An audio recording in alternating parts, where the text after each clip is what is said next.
How to log out of Trading 212 application.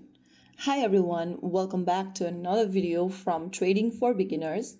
If you're trying to log out of your Trading 212 account, then it is super simple and easy.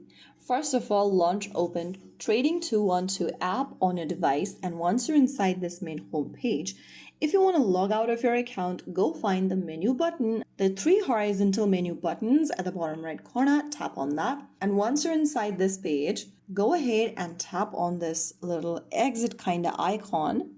And in the pop-up, click on yes. Before hitting yes, make sure that you remember your credential to get back into your account whenever you want.